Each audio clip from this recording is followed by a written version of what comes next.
এই যে তুমি ছোটদা ভাই আর এই মেয়েটাকে এক করলে শুধুমাত্র নিজের স্বার্থে, তার মানে কি? তার মানে এই যে তুমি দাদা ভাইয়ের জীবনে এলে আর আমার দাদা ভাইয়ের জীবনটা শেষ হয়ে গেল। আর এখন এখন তুমি আবার তোমার একজন জুড়িদার রাখলে যাতে এখন আমার ছোটদা ভাইয়ের জীবনটা শেষ হয়ে যায়। এই তো লাভের লাভ। আর এটা আমার বাড়ির লোকেরা সবাই জানে, আর প্রত্যেকে তোমাকে সাপোর্ট করছে। রুমি দিদি,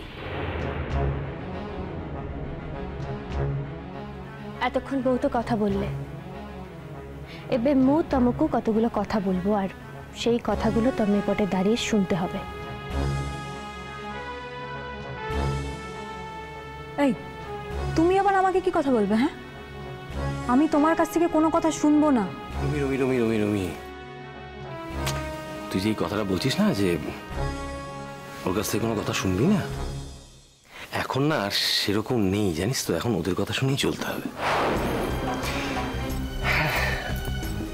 সামনে যে দিনকাল আসছে না, আমার সত্যি খুব ভয় হচ্ছে। মানে আমি নিজেও জানি না যে ভবিষ্যতে আমরা এ বাড়িতে সবাই থাকতে পারবো, সে গ্যারান্টিও নেই। তাই না তাই, এ আবার রুমিকে বলে রুমিকে নাকি ওর কথা শুনতেই হবে। কত যে দেখবো। কথাটা রুমি দিদিকে বললেও মু চাই এ পটে যারা যারা আছে তারা তারা সবাই কথাটা শুনুক। শোনো রুমি দিদি, গোটে কথা তো তুমি অস্বীকার করতে পারিবেনি যে তোমার পছন্দে হোক তোমার অপছন্দে হোক, আমি দুজন এই ঘরটার বউ। ঝিও হিসেবে তোমারও এই ঘরটাতে যতটা অধিকার আছে, আমি দুজনেরও কিন্তু ততটাই অধিকার আছে এই বাড়িতে।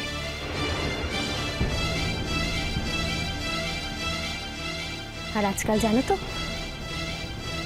বধূ নির্যাতনের অনেক ভালো ভালো আইন আছে।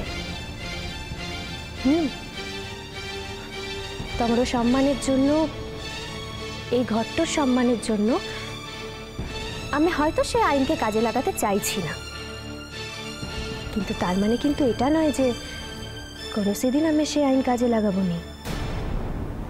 দরকার যদি হয় তাহলে কিন্তু আমরাও সেই আইন কাজে লাগাবো। আরেকটা কথা, এরপর থেকে আমের সঙ্গে এমনি কুকুর বিড়ালের মতো ব্যবহার করবে না।